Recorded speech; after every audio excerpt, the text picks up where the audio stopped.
morning, everybody. Welcome to City Hall, welcome to Council Chambers, and welcome to meeting of the Los Angeles City Council for today, Tuesday, April 19, 2005. The City Council meets every Tuesday, Wednesday, and Friday at 10 a.m. Meetings are open to the public, and we do invite you to join us. For members of the public unable to attend council meetings, we can be viewed live on your cable station, Channel 35. We can also be viewed live via webcast from the city's homepage or heard via council phone. Madam Clerk, please call the roll. Cardenas, Garcetti, Gruel, Han, Labange, Ludlow, Miskowski, Parks, Perry, Reyes, Smith, Villaraigosa, Weisstein, Padilla, 11 members present and a quorum, Mr. President.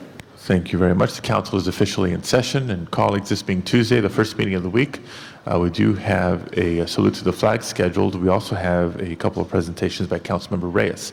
Let me ask Mr. Reyes to lead us in the Pledge of Allegiance and to move forward with his presentations. Thank you. Please, everybody rise. Put your right hand over your heart. Ready, begin. I pledge allegiance to the flag of the United States of America and to the republic for which it stands, one nation, under God, indivisible, with liberty and justice for all. Thank you.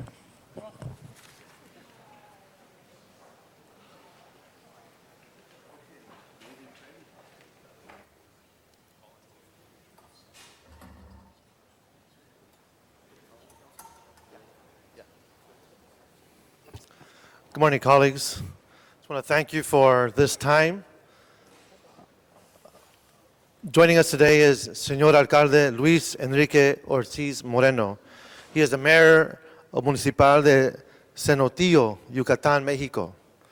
His delegation is visiting Los Angeles to study our traffic system as well as to encourage investment in the Yucatan Peninsula of Mexico so that jobs can be generated to discourage immigration of the male population in these cities.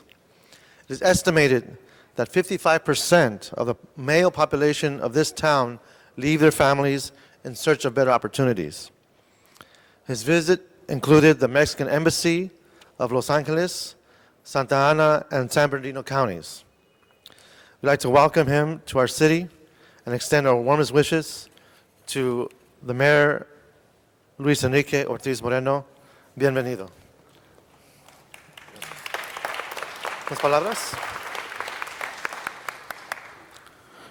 Muy buenos días, honorable presidente y miembros del Concilio de la Ciudad de Los Ángeles. Desde el bello estado de Yucatán, en nombre del gobierno de mi estado y como representante del municipio de Cenotillo, le doy la más cordial gracias al Concilio de Los Ángeles por este reconocimiento que lo llevaré con todo orgullo hasta el estado de Yucatán que represento en el municipio. Espero que ustedes algún día conozcan ese bello estado y también quiero agradecerles al señor Ed Reyes por el apoyo que le ha brindado a mis conciudadanos del primer distrito de Los Ángeles, California. Gracias y muy buenos días.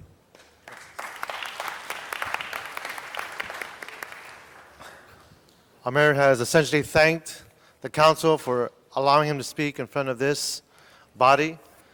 He wants to invite you to Yucatan, let you see the treasures, the greatness of that state. He is very proud to be here as representing this great city and this great state of Yucatan, and is thanking the city for their support, our district. There's a great population of folks who are from Yucatan and Lincoln Heights and Echo Park, and he is just glad to be here and looks forward to seeing you visit his great city in the great state of Yucatan. Thank you very much. I also want to take a moment to thank Gladys Pinto Munoz. She's been one of those individuals behind the scenes who is always working to improve the cultural and social elements of our community. She works very well with young people, with the churches, social activists, with the various cultural groups. I want to thank her for her hard work throughout the years. Thank you, Gladys. Thank you. Okay.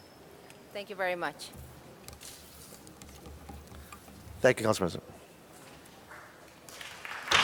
Thank you, Mr. Reyes. Madam Clerk, first order of business, please. Approval of the minutes. Mr. Smith moves, Mr. Reyes seconds. Commendatory resolutions for approval. Mr. Parks moves, and Ms. Hahn seconds. On the regular agenda, Mr. President, items 1 through 3 are items noticed for public hearing. Item 1 is a vacation in Council District 12, and there is a card on the item. Item number 1, we do have a speaker card on that. We'll call that special.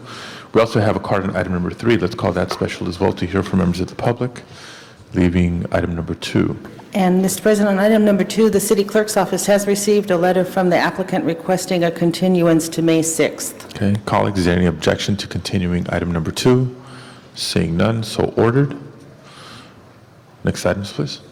Next items are items for which public hearings have been held, items 4 through 16. On item number 16, there are 2 reports on the file. The Budget and Finance Committee report concurs with Public Safety with an additional recommendation. Council may adopt both if they wish. Thank you very much, colleagues. Items 4 through 16 now before us. These items have had public hearings in committee. A motion from the floor would be required to reopen the public hearings.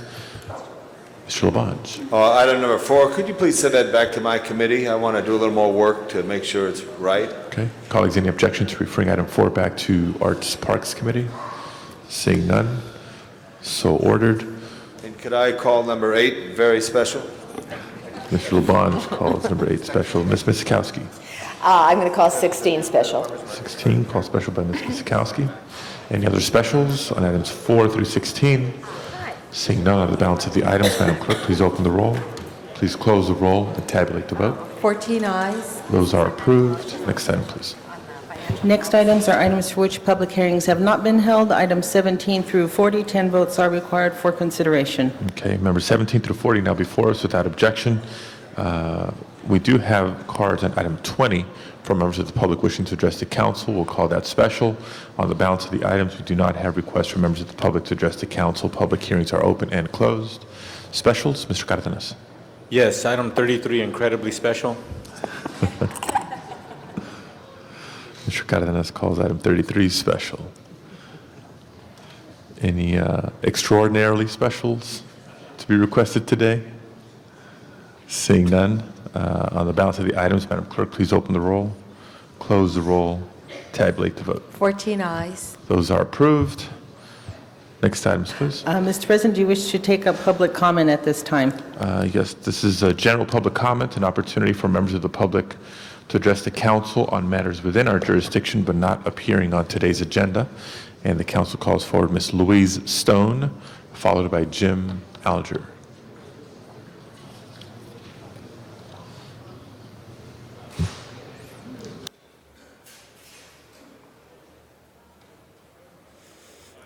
Good morning, council members. I'm here today on behalf of the Neighborhood Council Task Force to say thank you to council. We spoke before council took the vote last Friday, and I want to say especially thank you to Mr. Cardenas for withdrawing his motion.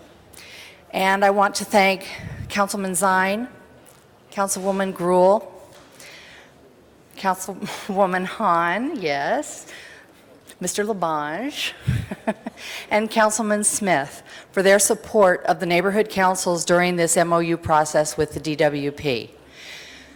Mr. Cardenas, you were truly my inspiration February 4th, 2004. I was not saying that just to be solicitous.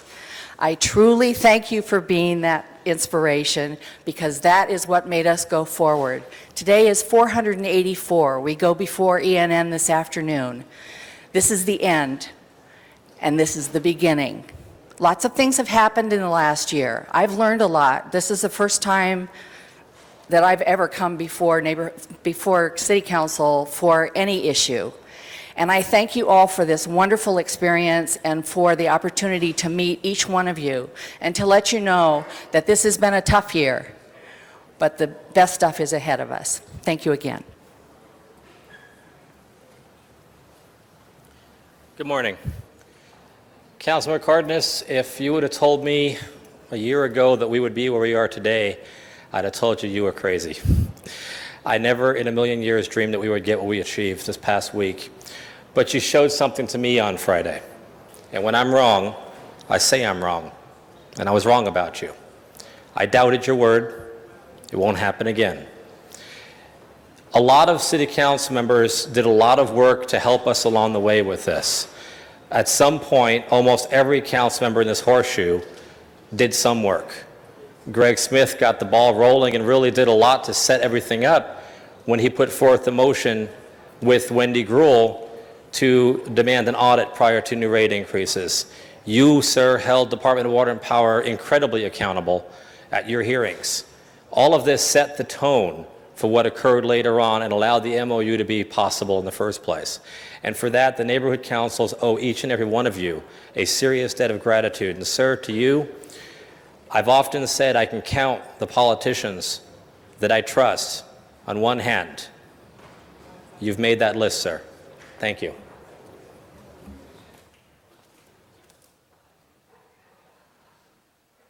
Thank you very much. This concludes general public comment for today's meeting. Madam Clerk, next item, please. Next item is item number 1, and that was called special for cards from the public. And we do have cards from Richard Seivert and Jim McQuiston on item number 1. Would you please come forward at this time? Good morning, members of the council. I am here representing 4 property owners that are on the southerly side of the alley easement that is proposed to be vacated. The last time we had a public hearing in this matter, Councilman Smith requested that we see if we could reach a settlement, and I've kept Councilman Smith apprised of our efforts to do that. We've worked hard, had a number of conversations, exchanges of correspondence, have not been able to reach a settlement, even though we were willing to go along with the recommendations of Mr. Jeffrey Moore originally. We are familiar with the findings of the engineer's report, which has been adopted and forwarded to the council. That report suggests that the alleyway be vacated only on certain conditions being met. Among those conditions is that there be an agreement by all of the affected property owners and a waiver of damage claims, inverse condemnation damage claims that might otherwise occur. It is our hope that if the City Council adopts the report of the engineer, that we can continue our dialogue with the people that are requesting the vacation at some future time. Possibly a settlement will be reached. If not, the status quo should be preserved. Thank you. Thank you. Mr. McQuiston.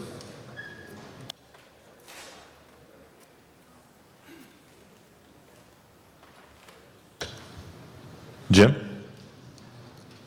On item number 1? Oh, no, the special meeting. Okay.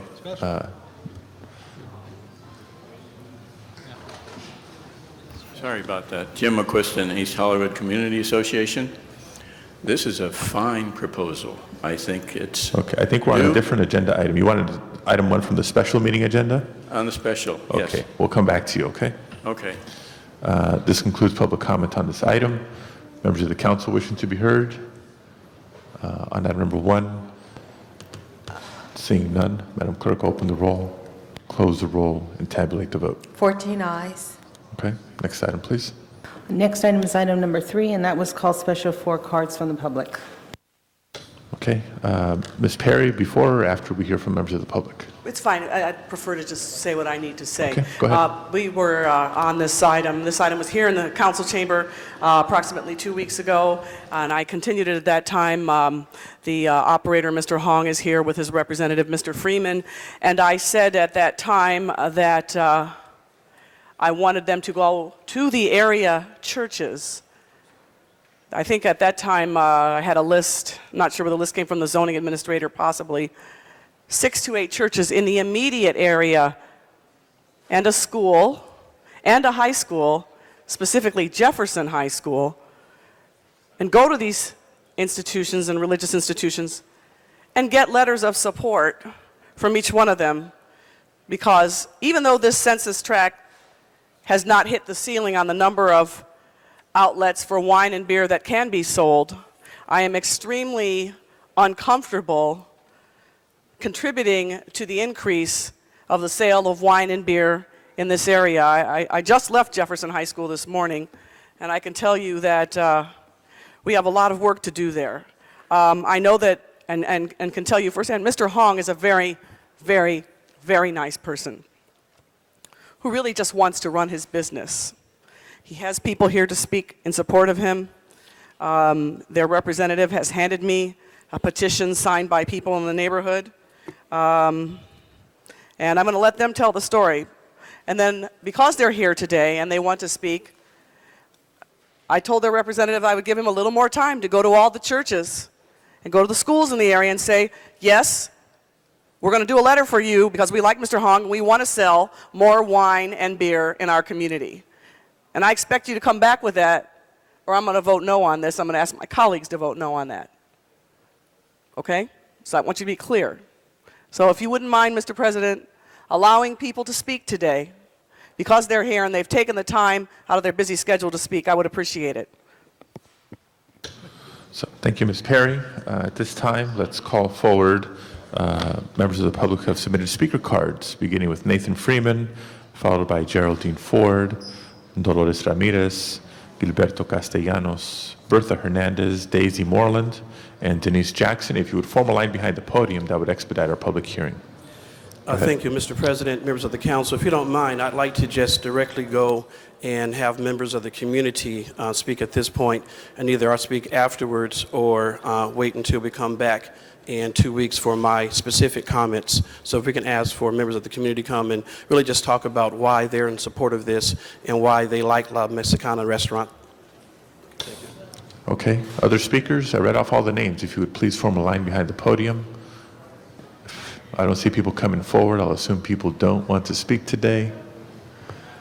Ms. Geraldine Ford, Dolores Ramirez, Gilberto Castellanos, Bertha Hernandez, Daisy Moreland, and Denise Jackson. Please come forward.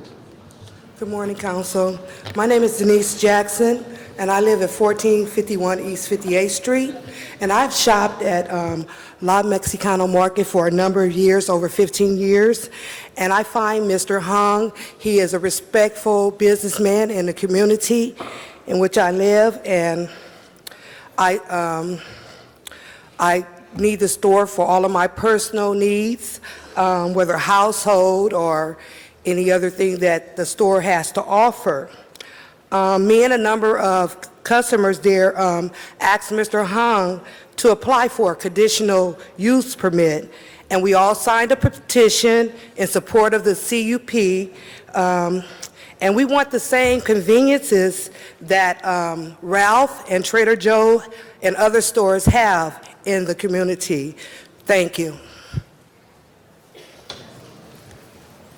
Good morning. My name is Daisy Moreland at 9532 Beach, and I've been knowing Mr. Long for 17 years, and I used to live at 5738 Morgan, and I shopped at this market, and I find that this is a nice, legitimate market, and it's clean, and no one hangs out. He do not allow anyone to hang out there, and I ask you to please let him have his liquor license. Good morning, Council. My name is Geraldine Ford. I live at 1473 East 48th Place, and it's right across the street from Mr. Hong's establishment. I've been knowing Mr. Hong for as long as he's been at the store. And for Mr. Hong's store, there's nobody standing out there. You know, he's there to help protect the neighborhood. And there's no panhandling. He doesn't allow panhandling. You know, and the other stores, they let people stand in the lot and panhandle. So, and he has quality meats and foods, you know, other than him wanting to sell beer. So I think that by him being such a good person, you know, and keeping an eye out for other people, that he should be allowed to sell beer as well as other necessities at his store for people who occasionally might want to drink a beer and don't have to walk all over Los Angeles to get one, you know. Thank you.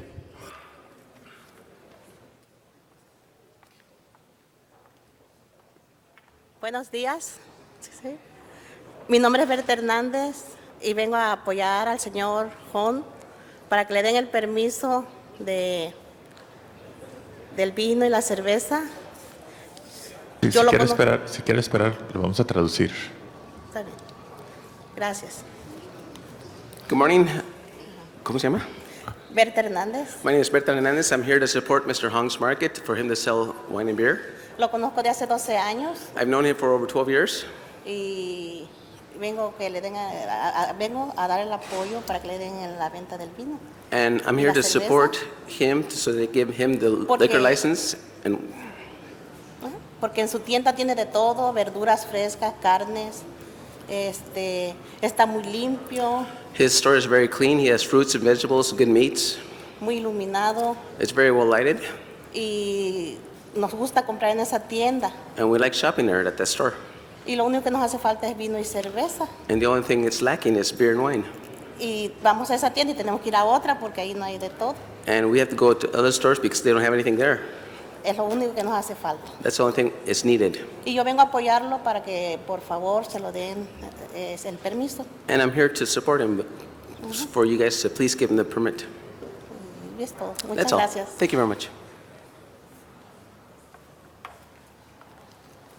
Good morning. My name is Gilberto Castellanos. I live in 1515 East 48th Street.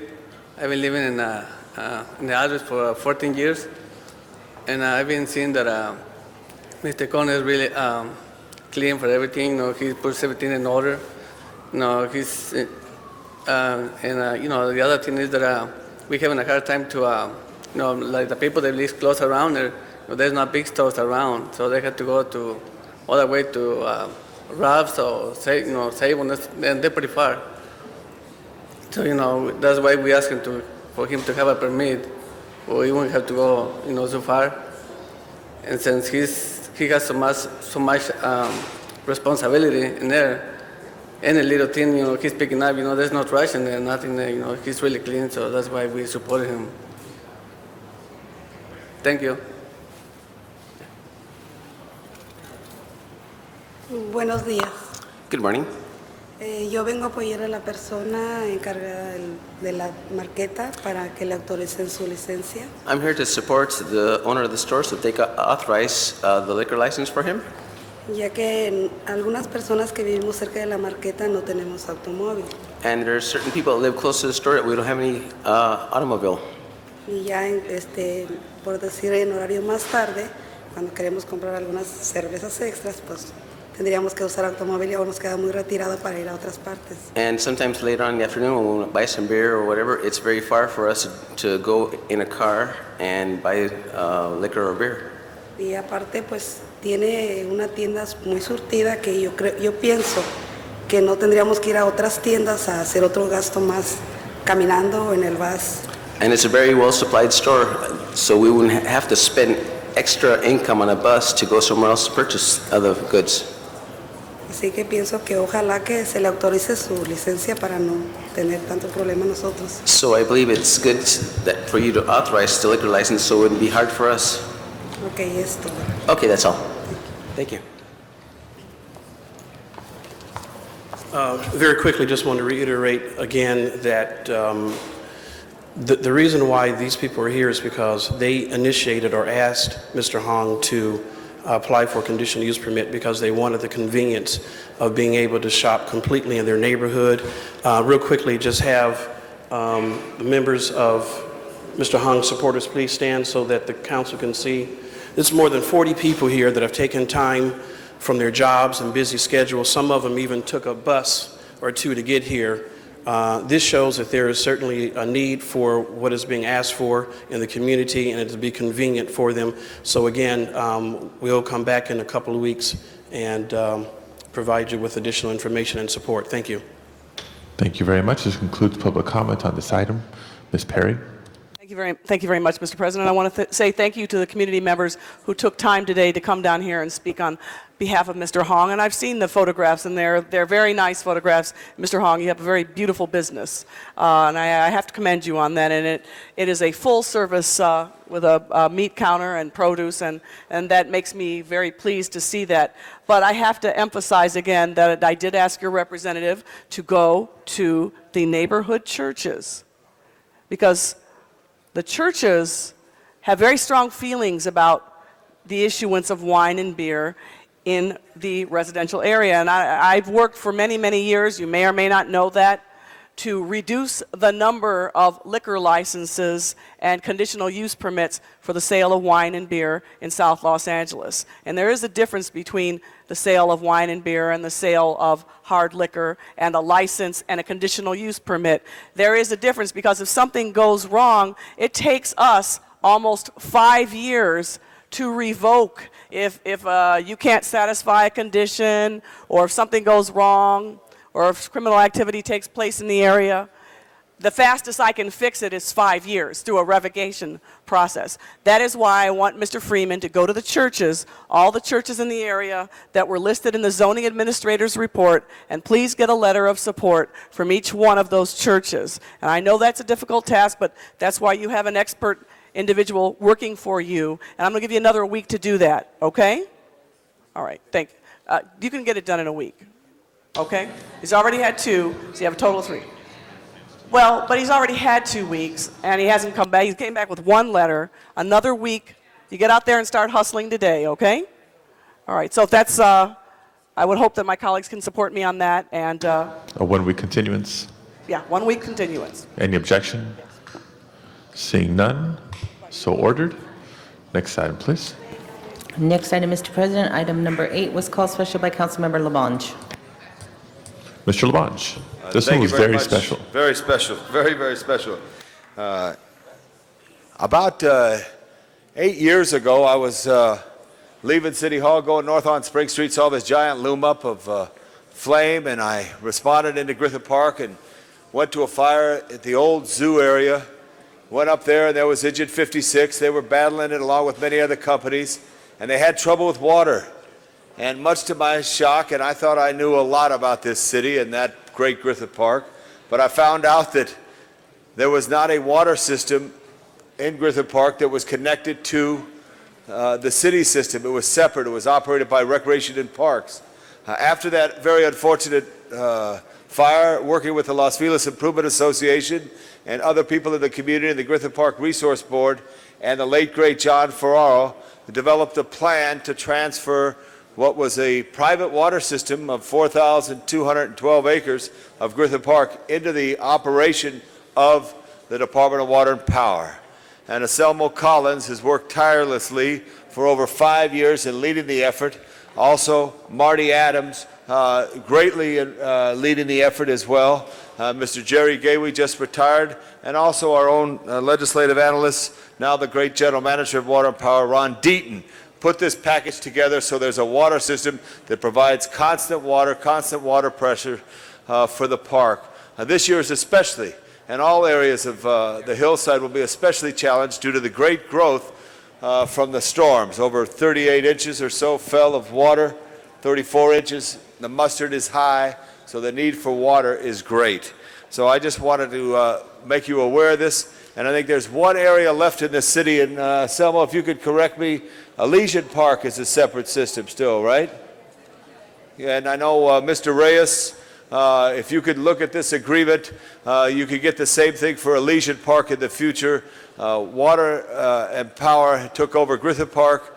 Elysian Park, I think, is the only left private water system run by Reckitt Parks. It's a way to modernize the system, and it's so important for the parkland to have a modern water system in the event of fire and the challenge. I just wanted to thank the Los Angeles Department of Water and Power. I know it's Mr. Mulholland's 150th anniversary this year of his birth, and it's a good gift because that's where he started, in Griffith Park at Riverside and Los Feliz, and now we have a full-fledged water system. So members, I thank you, and Mr. Cardenas, I thank you and your committee because it went through your committee, and I appreciate your support on this matter. Thank you, Mr. President. Thank you, Mr. Labange. Other members of the council wishing to be heard on this item? Seeing none, Madam Clerk, please open the roll. Please close the roll and tabulate the vote. 14 ayes. That is approved. Next item, please. Item number 16 was called special by Councilmember Miskowski. Ms. Miskowski. Thank you, Mr. President. I understand there are a few cards, and I would like to move a public hearing on this matter, even though it was heard in 2 committees. Let me also let the council members know, and as well as the public that's going to be speaking, there's been a request from the Animal Services Commission to continue this only in as much as they inadvertently had not had this transmitted officially to them. They had heard it just yesterday and asked for more time. So I think in deference to the Animal Services Commission to figure out how it will work in terms of a lot of other issues, we will continue it. There is essentially consistency between the Budget and Finance Committee and the Public Safety Committee report, with Budget and Finance asking a more specific question as to how this increased fee for the altered dogs will play into the budgetary issues. And I think you'll hear today a very, very good suggestion about saying that if we do increase the fee, that $1 of that increased fee should perhaps go into a trust fund that would help support the spay and neutering program, and or in addition, the canvassing that is going to be going on in-house, door-to-door, by city employees. So I think we just need a little bit more work on this. I will ask that we continue to hear Animal Services Commission's recommendations, but in the meantime, let's hear a few more comments from the public on this matter. Okay, so knowing that this item is going to be continued, we will call forward at this time Pam Wilkinson, Lois Newman, Mary Cummins, Susan Taylor, and Terry Austin. And as with previous hearings, if you would please form a line behind the podium, we would really appreciate it. Go ahead. Hi, my name is Pam Wilkinson, and I understand that most of council wishes to work towards a no-kill city, as well as the mayor and many people in this audience. I think we need to also keep in mind the constituents that are low-income people, especially when they have multiple pets. It's very difficult for them to be able to afford licensing for their altered animal, and I think that we're putting these people in jeopardy of bringing their pets to the shelters as well as abandoning their pets. And if you look at the budget to feed, house, and euthanize unwanted animals, it's astronomical. So I recommend to Council and Budget and Finance to consider reviewing increasing the unaltered dog license fee. If you were to do that currently, I have a document from the department. 15,316 unaltered animals are currently licensed. If you were to increase that by just $10, that may motivate them to sterilize their animals so we can accomplish our goal of a no-kill city. It will motivate people to not just put out the $100, or maybe they will turn their dog in, but at least it's not continually breeding. So we could stay with our goal. And with licensing to continue looking for those unaltered pets, we will save millions, not just hundreds of thousands, but millions of dogs once we get this city a no-kill city. So please look at the overall objective. Thank you very much. Good morning, Mr. President, council members. My name is Lois Newman. I'm from the Cat and Dog Rescue Association. I disagree with Ms. Wilkinson. According to the Pet Industry Joint Animal Council, using their statistical program, based upon the number of households in the city of Los Angeles, there should be 650,000 licensed dogs. At the present time, according to the proposed work statistics in this year's budget by the department, they are going to license 190,000 of them. For your information, the County of Los Angeles, in all the county cities, by the way, the dog license fee for altered dogs is $15, and they have close to 350,000 licensed dogs. $1 of that extra $5 should go into the spay-neuter fund, which would mean of the total $15, $3 would go into the spay-neuter fund and $12 into the general fund. That would be 50% more for the general fund, and on top of that, for every 100,000 dogs that are licensed, it would mean there would be close to 2,500 dogs and cats more neutered and spayed. 200,000, 5,000 more. The solution to every animal problem in this city can be solved by neutering and spaying the dogs and cats. This means you would deny the animals to the shelter. Thank you. I'm Mary Cummins, President of Animal Advocates. I'm also here today speaking on behalf of the Rescue Alliance, which I am a member. The Rescue Alliance is made up of over 50 LA City animal rescue groups, which work directly with LA City shelters. We recently helped with the successful Save a Sweetheart event in the South LA shelter. Back in May of 2003, the City Council asked the City Administration Office to look for the potential of increasing licensing revenue. The CAO delivered its recommendations directly to the Council Public Safety meeting in July of 2004. They bypassed the Animal Services Commission. Public Safety didn't take it up until February of this year, passing it largely without comment as none of the rescue groups knew it was on the agenda. The rescue people assumed any animal-related item would first pass through the Animal Services Commission.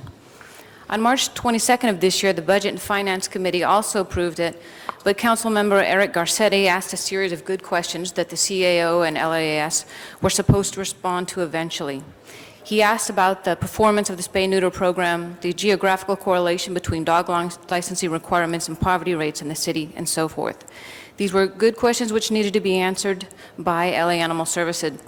I'd like to ask City Council to postpone the vote on this agenda, which you've agreed to, until Animal Services can answer the questions and prepare the report. We're all for anything that will increase funding for Animal Services and the city while supporting spay-neuter efforts. We just need to make sure that the increase in license fees of neutered animals only will not deter some from licensing and neutering, especially the poor. It might even make more sense just to send the agenda item back to Animal Services and let them do the report, then bring it back here for a vote. Thank you. Good morning, Council. My name is Terry Austin. I'm president of the Amanda Foundation, and I'm here this morning to recommend that this item be postponed until the Department of Animal Services can give you a comprehensive report. I fear that this individual license taken out of context won't give you an accurate reading of how effective the ordinance is or other funds that can be raised from other licensing issues that have to do with the ordinance. Also, I would hope that a position or two could be unfrozen in the department to provide them with a statistician so that you could get this report in some reasonable amount of time. Thank you. Good morning. My name is Susan Taylor, and I'm the Executive Director of Actors and Others for Animals, and we are one of the largest spay-neuter assistance organizations in the city and have always been a friend and helper of the city. I'm here to thank you for postponing this agenda item so that it can go back to Animal Services, because it really can't just be taken in a vacuum. There's many issues that need to be involved and many fees that need to be looked at. And I also want to bring to your attention the unaltered fee. We have it at $100, and many of the arguments are that people can't afford that, or we shouldn't be raising that.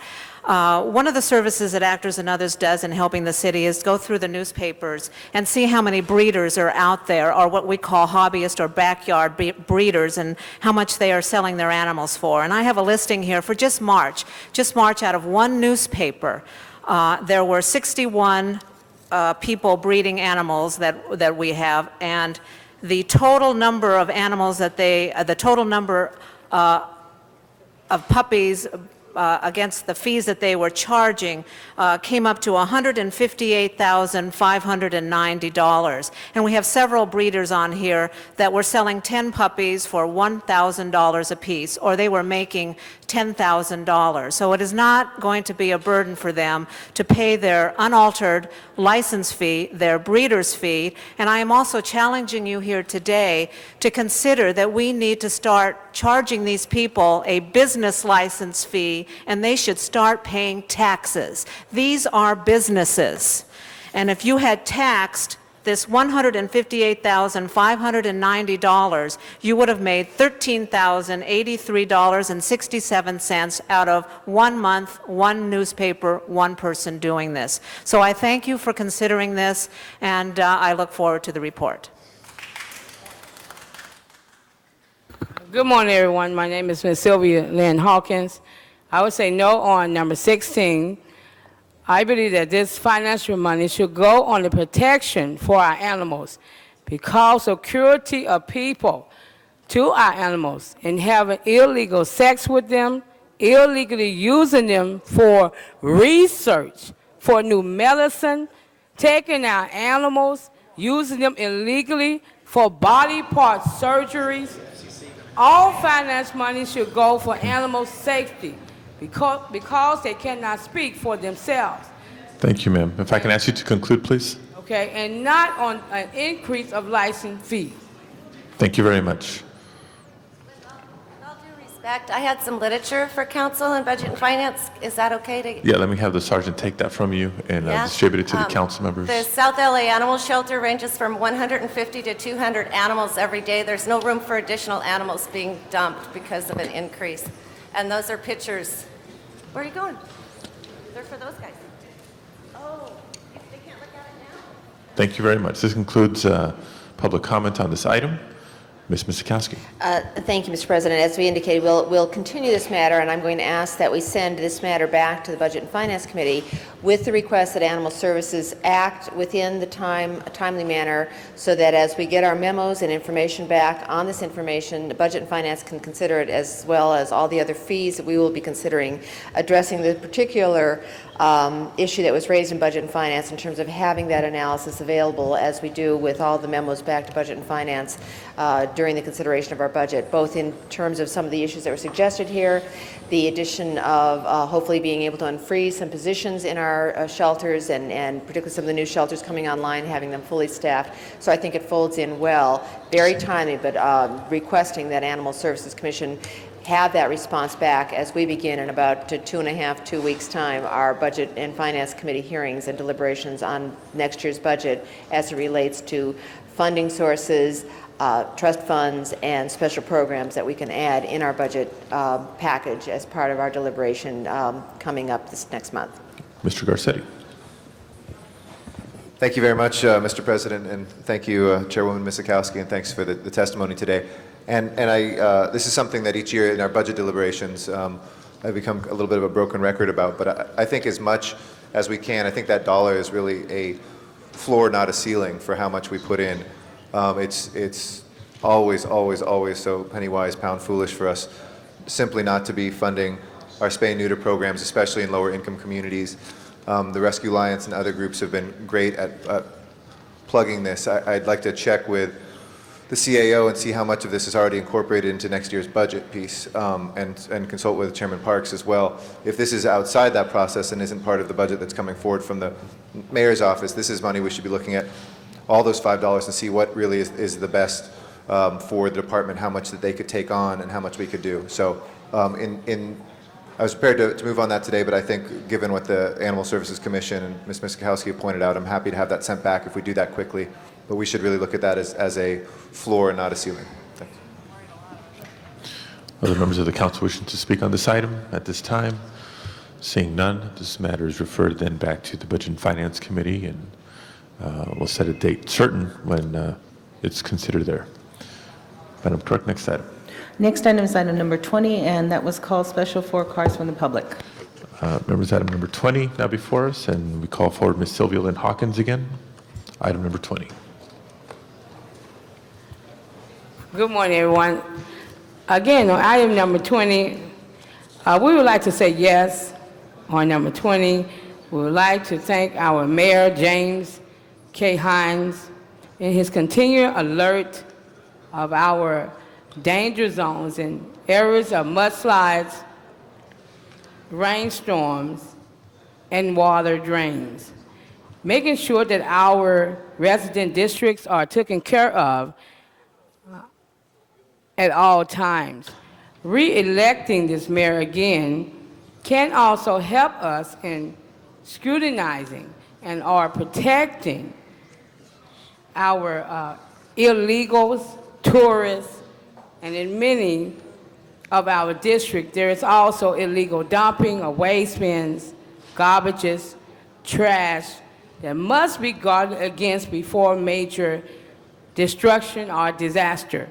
So I would like to thank him for his continued support in protecting our drains. Thank you. Thank you very much. This concludes public comment on item number 20. Members of the council wishing to speak on item number 20. Ms. Perry. Thank you, Mr. President. I wanted to ask for make a motion for reconsideration on item 6. On item 6, okay, we'll come back to that. On item number 20, any comments? Seeing none, let's open the roll, close the roll, and tabulate the vote. 14 ayes. That is approved. Let's send that matter forthwith, please.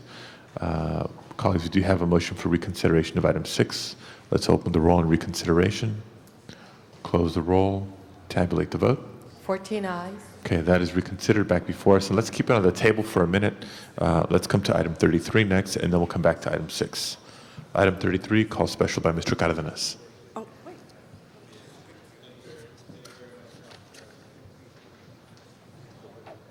Thank you very much, Council President. I just wanted to take the opportunity to thank Galpin Ford for, first of all, bringing such a prestigious opportunity of this market of Aston Martin. I never thought about that car because I never could afford it, probably never will. As I was reported by some of my colleagues, some of those cars are $250,000. But there we are, right there in the San Fernando Valley at Galpin Ford, marketing those vehicles. And my understanding is they actually sell some of them out of that facility. I find that hard to believe, but I'm proud of the fact that they bring that to our community. But the main reason why I wanted to speak today is to mention that we talked to Galpin Ford when they said they needed the city to do some street closures and things of that nature so they can have the proper celebration this past weekend, and we did so. And they made it very clear to us that they would reimburse the city for every dollar, every penny that was incurred. And being that they are a for-profit organization, and we respect and appreciate that they're one of the biggest taxpayers in the city of Los Angeles, as it is, probably the first or second largest taxpayer in the city, they were still willing to say, even though we're doing that, we're willing to do our part to reimburse the city for those services as well. So I just wanted to thank Galpin Ford for doing that and congratulate them on a wonderful event. For those of you who went, the reports back was that it was a lot of fun. It was very educational as far as understanding what those cars are about and what that upper market is about, and the fact that here in Los Angeles, it's a strong market. So thank you very much to Galpin Ford for agreeing to reimburse the city for all the fees incurred for your wonderful event. Mr. Zine. Thank you, Mr. Cardenas. I attended that event with some of my colleagues here in council, and while we looked at the cars, which are very beautiful, handmade, that sell for $175 up to the high 200,000s, and if I was a distinguished LA Times reporter, maybe I could purchase one, but lonely councilman can't do that. A very beautiful showroom. If people get an opportunity to go visit that showroom that they have with the vault, it is absolutely spectacular. They did a first-class event. Pardon me? Well, we were in the San Fernando Valley, not Beverly Hills. But the decor, the Bachman family has been very generous to the city. They helped many, many charities. There was quite a traffic jam getting into the event, but they reimbursing the city for the expense of the DOT personnel, the lane closure, shows what type of business that is. They're not asking for any favors. And as you stated, they pay millions upon millions in taxes to the city of Los Angeles annually. But it was a great event. The governor showed up. The mayor was there, council members there, people from the community, and some folks who want to purchase one of those cars. But I just want to acknowledge the Bachman family for what they've done. Bo Bachman, who came up with the idea, and Brad Bachman, who helped build that particular showroom. And if people get a chance to view it, I know it was featured on television. It's absolutely spectacular right there in the San Fernando Valley. And I think it's your district and Councilmember President Alex Padilla's district, who I know was looking at that car and saying, maybe someday. Well, maybe for all of us someday. But again, thank you to the Bachman family. Galpin Motors, a wonderful business in the city of Los Angeles. Thank you very much. Other members wishing to speak on item 33? Seeing none, let's open the roll, close the roll, tabulate the vote. 14 ayes. Okay, that is approved. Back to item number 6, reconsidered by Ms. Perry. Thank you, Mr. President. I wanted this item reconsidered so that I could talk about what I think this portends for the future in terms of private investment coming into the area and helping people rebuild their homes and their lives. So motion first? Sure. Okay. Can I get a second? To approval? Thank you. Yes. Okay, let's open the roll, close the roll, tabulate the vote. 14 ayes. Thank you very much, Mr. President. The reason I wanted to call this item special is because this involved a very significant project and a very active nonprofit called Homemade. Homemade joined with ABC Extreme Makeovers to find a needy family in the district and help them rebuild their home and rebuild their lives. And part of their criteria is to have local government step up to the plate and show some level of commitment to assisting them in the process. It did go to Budget and Finance, and apparently the city attorney rendered an opinion on that waiving of the fees, and I wanted to just raise this as a concern because I met with Homemade last week, and they have every intention of continuing to work in the city of Los Angeles helping other needy families, and I wanted to highlight this as an issue and ask that it be sent back to committee so that we could have one more discussion on it. It wouldn't take very long, but I just feel like I need to put these facts on the table. Okay, first a clarification. We had previously voted on reconsideration, so that previous vote, I think, was an error. So the matter is before us. We have a request by Ms. Perry to have this matter be referred back to committee. Any objection, colleagues? Seeing none, Mr. Parks, you get more work.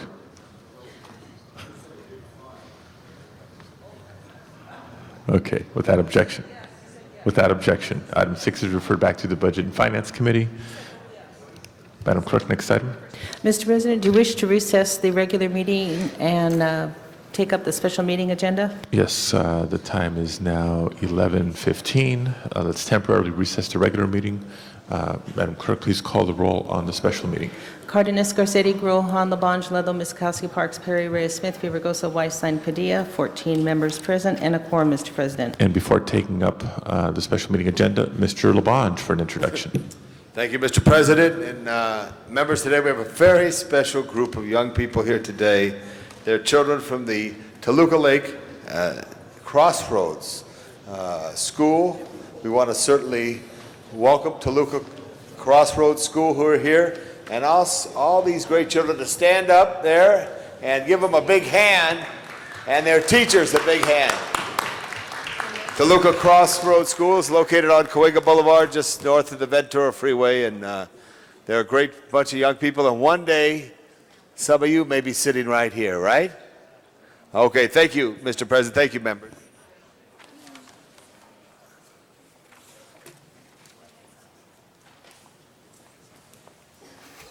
Okay.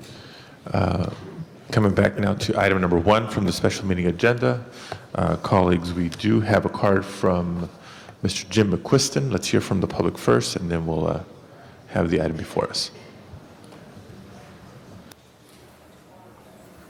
Jim McQuiston, East Hollywood Community Association. This is an astute recommendation here. I support it fully. It probably isn't going to take very long, but all of the items in here are beyond reproach. I thank the committee for passing this on to the council. Thank you very much. This concludes public comment on this item. Ms. Miskowski. Mr. Parks. I'd like to call a special and ask Bill Fujioka and Mr. Miller to come up.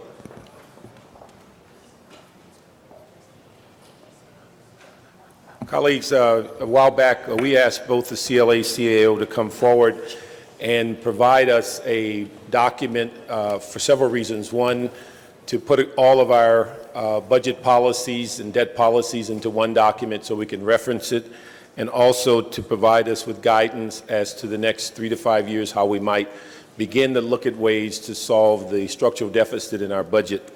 And they have done, I think, an outstanding job. We'd like to ask them to walk us through some of the most significant issues so everyone's aware of just how far-reaching this document is. Some of the things in this document were addressed in last year's budget, dealing with one-time financing, dealing with identifying a source of revenue for new programs. But this goes far greater, and we believe that with this document, we're going to have the ability to not only enhance our bond rating, but also show significant financial stability in the city. So, Bill, you want to kick it off? Yes, thank you very much. Before I get into our comments, and basically I'm going to go over a memo that's dated December 6th. I believe it's part of your package. But know that for our two offices, this is a very, very significant proposal. It will be the first time in our knowledge that a major city has adopted a package that is this comprehensive, that includes all the financial policies that that represent the best practices in municipal government. This is very exciting for us. I'm going to ask for your strong support now. When I finish my comments, I want to ask again for your strong support. But for us, it's one of the greatest achievements we think we've made as it relates to our financial management policy. This is something that, say at least, we're very excited about. To give you a little background, we know that in the past 3 years have been very, very difficult. Our Chair of Budget and Finance has asked that we initiate an effort, which has resulted in these policies, to address the structural problem we have in our budget. This is something that he's asked us repeatedly throughout the course of the year at various budget and finance meetings. And I do have to recognize the Councilman, through his leadership, that we did bring this issue together, and as a consequence, we have these policies before you. We did change some policies last year. We talked about the reserve fund. We talked about using one-time costs for one-time purchases. We also talked about new programs must have an ongoing revenue source identified. I stated before, when we met with bond rating agencies, those policies. Just a point of clarification on that. Can you define new programs? You're talking about new policy programs? I mean, Yes. for instance, like living wage or sweatshop ordinance, things like that. Is that the same as a new parks program? Are you talking about everything? The principal focus when we say new programs. Now, when it comes to new policy programs, we understand that that policy decision is paramount. And at that point in time, you turn to the two of us and ask us to find funding to support that policy decision. But if we were to decide to build a brand new building, well, that'd be a one-time cost. If we decide to expand the number of staff at a specific department, that becomes an ongoing expenditure, and we need to identify an ongoing revenue source. We're saying that one-time money should be used for one-time costs. So if there's a unexpected spike in revenue as a consequence of selling surplus property, should that money be used to support an ongoing program? Absolutely no. That money should be used because it's a one-time receipt for one-time expenditure. But going on, to know that the few policies we approved, we recommended and you subsequently approved over a year ago, were recognized by every single bond rating agency. It was also recognized by Fitch, one of the bond rating agencies, when they identified Los Angeles as one of the top 5 best managed, financially managed cities in the United States. What we have now before you in this memo, we talk about short-term policies with respect, which include setting aggressive goals for cost recovery for our existing revenues, adopting policies where we develop alliances with other cities, counties, and within the state, and to some extent with other states, to pursue state and federal grant funds. We should look at our property leasing policy to make sure we ensure market rate return. We should have a policy where only fees and salary costs for non-commercial special events will be waived. And you have a special, on a separate note, we have a policy coming forward to your council which speaks to that. We go on to the long-term funding policies, and we separate it into several categories, including fiscal policies, capital project funding, pensions and retirement funding, reserve fund, and debt management. As we discuss these policies with your respective offices, the one issue that probably had the most interest was the recommendation to increase the reserve fund from its current mandatory 2% level to 5%, not in 1 year, but in increments. We know that 5% is a significant amount, but we also know that over the past years, we've seen the challenges we've had with the local finances. And we've seen when that 195 would barely address the deficit that was created not through our fault, but through changes in the in revenue receipts and what's happened at the state level. What we have, though, in terms of the budgetary, are somewhat common sense. It speaks to current appropriations for all funds are limited to the sum of available unencumbered cash balances.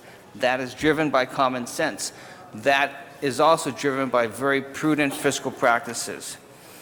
The general fund expenditures and appropriations for mandated and priority programs are to be made against current revenue sources. In basic terms, live within your means. Again, common sense, but also something when we, as a consequence of today, once we codify it, once we make it part of our admin code and all these policies that go with it, then it strengthens our financial management structure. Go on to special revenue funds should be supported by special levies. The general fund requests for new or expanded programs will only happen through the budget process and not come in through the course of the year. Your budget is your expenditure plan for the entire year. Having that discipline to do it within the context of the whole, as you consider the entire budget, is a very important discipline to exercise as you manage your finances. We're going to talk about, we have a recommendation about multi-year operating cost projections. It's a 5-year forecast. We're asking the controller to include debt information through her comprehensive annual financial report. And we ask that with fiscal impact statements, we understand that in the future, even your motions will include a box that says, does this comply with the city's financial policies? Very, very important, and highlights this issue. During the last week and this week, staff and myself have been meeting with the rating agencies again as we get ready to issue our water bonds. Each one has raised the issue of these new financial policies and have commented on how critical and how important these policies could be in their review of our rating. And they've also commended the city on the mere fact that we initiated the effort to put these policies together in one form, let alone what I hope happens today, and that's approving the policies. So it has been recognized. And there's some other things when it comes to revenue. When we talk about new and expanded unrestricted revenue should be first applied to support existing programs. As we release the budget tomorrow, you will see where we did that. We took programs that historically, or at least the last 3 years, have been underfunded. We filled those gaps. We filled the structural deficits in some of our city departments. We talk about seeking new revenues, charging fee for services that meet the costs associated with those services, pursuing federal and state grants. Again, these are items that are driven by common sense, but yet clearly strengthen our financial, our finances. There are other aspects. I'm gonna leave it at that. I don't want to get too long-winded, but this to me is one of the most critical things that has come out of our two offices since I've been your CAO, and that's been 6 years. We're extremely proud of this. We strongly encourage your support. I'm very, very confident. When I met with the rating agencies several years ago, and I asked them, what would it take to bring us from our current level to a AAA rating? This was cited. No other major city has policies of this type in one form, in a very comprehensive format, in one body of work. And no one has that. This would be a milestone for the city. But Jerry. Okay, very briefly, I would just add that I think the overarching goal here is to protect this council's ability to respond to economic downturns and other issues. As you're aware, with Prop 218 and other restrictions, the council's ability to raise revenues is severely restricted. So really what these policies are designed to do is to structurally balance the budget, provide reserve funds and revenues to preserve the council's flexibility to respond to issues as they come up. Some of these things, as Bill indicated, have been done piecemeal. This is not all entirely new, but this is the first time that a lot of this information has been put together in one consolidated document. And finally, I think the real big dollar things here would be the reserve fund.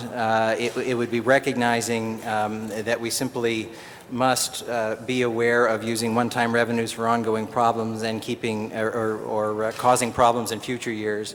the multi-year budgeting, and the issue of pensions. And if the stock market is doing particularly well and our pension contributions go down, we don't simply spend that money on ongoing problems, that we use fiscal restraint and use that money for one-time costs. Thank you very much. I'd also like to thank the committee for the several hours that spent discussing this. In fact, on the report, you'll see that just from the last committee added about 5 additional recommendations. Also bring your attention to a special or item 1A that came in today that does a minor adjustment to the report, that we're subtracting or eliminating recommendation number 2 and replacing it with the fee waiver policies. All 4 of these fee waiver policies will be developed. So for those who have some concerns, we're just asking that we put a moratorium until these 4 policies are come through the committee and your input is involved. So we do not have established policies at this time dealing with special events. Is at, I believe, Public Works. Nonprofit lease agreement report will be coming to Budget and Finance. Development fee waiver policy will be coming, and also the Convention Center fee waiver policy will be coming to Budget and Finance. So those are 4 items that we'll be bringing forth that will be basically chapters in this new document. I think that the intent of this was to move forward on also addressing these windfalls that we get periodically in the city, that we can spread them out, that we don't end up rich one year and then significantly in the deficit in subsequent years, but to really give some guidance overall in the budget process. We would hope that even though some of these issues would be going into ordinances, that upon approval today that we'd be using the guidance of this document in this upcoming budget review so that we would be consistent in using a set of guidelines for our decision making throughout the budget response. The one issue I'd like to, on item 4 and just on a verbal adjustment, is that we've stayed specifically in there dealing with surplus vehicles. Several members have asked, and I don't disagree with that we can alter that to say, with one exception, if an agency is doing specific work for the city of Los Angeles, that would be an instance in which a surplus vehicle might be used or sold in contradiction of this policy. So that would be one minor adjustment verbally that I'd make. But certainly to ask colleagues that we support this. It's a fundamental document for our financial health in this city, and it also gives a clear indication to the outside agencies that we're willing to make appropriate decisions for our financial health, and in return, and if you see in one of the recommendations, we want to make it more clearly defined as to just what the benefits for the city as it relates to a higher reserve fund, what it means to the city for bonding as it relates to having our efforts to reduce the structural deficit, and this compilation of rules and policies for the city of LA. And so I'd ask for an aye vote. Appreciate all the work and appreciate all the work from the committee. That's exactly what the motion says. Ms. Miskowski. Thank you, Mr. President. And members, I appreciate that the CAO has just passed around to us this policy document. And you've heard our financial advisors tell us the value and importance of it. And we ourselves have had probably over the last 3 years many a discussion on the need for discipline, the need for not letting ourselves now or in the future get into some of the trouble that we had seen Sacramento get into, and as a consequence hit us hard too because of that interrelationship. There's a lot of policies that we have, and there's some really great policies, but they came about incrementally, one by one, over time. This is the first time we've attempted to codify it in a document, and although I call it codify, it's really not in code, it is in policy, so we can make some changes. But the good thing about policies of the past, as I've looked at them, whether it was setting our reserve at 2% and better, whether it was how high we should have a debt ceiling limit on bonds and bonds that are, voter bonds versus other bond indebtedness. Those things were policy things that we did incrementally. This document pulls it all together, and I think it's useful. I think it elevates the importance of our policies, and it really will be a guide once we get through this for us a long time to come. And I indicated that, as I say, we can make exceptions to them if we choose, but we ought to know that it is going against the grain of a policy that we've set. It'll help us discipline ourselves. As we've heard, we're just getting phenomenal reaction to this from the bond agencies, those who help protect the health of this city. And by getting good bond ratings and protecting the health of the city, we are saving money both in the short run and the long run. And that's critical because it means there's more money to then do the kinds of things we do. I can't think of a better time to do this than after we've weathered, hopefully, the worst of the storm relative to Sacramento and the like, so that as we look ahead and maybe see better times ahead and more money, that this guideline will give us the path to how we will make expenditures in the future, what new programs we will adopt because they can be funded. And I appreciate even talking to some of my colleagues now, as Mr. Garcetti raised the question about stuff like inclusionary zoning. Mr. Ludlow is raising the question about a new department he's talking about. All of those can fit within this. We just follow the format that this policy will set, and we can have that debate under an enlightened, reasonable, moving forward on the kind of policy initiatives that we want to look at. And I also appreciate that Mr. Fujioka said that as he met with individually each members of the council, a lot of members of the council came up with new ideas, different concepts, and I think it's really great to see everyone participating in this. Just one word, since there's a little bit of confusion, to reiterate what Mr. Park said. A lot of folks have been still talking about our special event policy, our waiver of fee policy, whether it's building and safety fees, engineering fees, convention center waivers. This policy today doesn't enact or put a policy in place for any of them. Those have been coming separately. Mr. Park's motion basically says since we are looking at that as a whole and will come up with whatever tweaking we need, whatever feels right relative to looking at all of those, that is being deferred slightly as we adopt this. So I think all the rest of this holds firm, and those that have been some of the hardest things for us to adjust to, we'll look at slightly separately, and then once we've resolved that, put that in as part of the policy. It's a really good day given what we've gone through and how we look forward to, as I say, the lessening of the pressure, because maybe financially we will be in good stead and able to look at new programs, but this will tell us how we should look at them and how we can go forward in the future. So I wholeheartedly support the recommendation for adoption as submitted by Budget and Finance Committee. Mr. Garcetti. Thank you, Mr. President, and let me offer my congratulations as well to our Chair of Budget and Finance for shepherding this. I mean, this is an incredible legacy project for this entire council to put in place, and I know when Mr. Fujioka speaks glowingly of our bond rating and having been there with those bond raters a couple times now, I think there is a real opportunity for us to put something in place that goes from strength to strength. We're already the strongest big city in America fiscally, and to go above and beyond that to kind of the holy grail of AAA, we will get very close.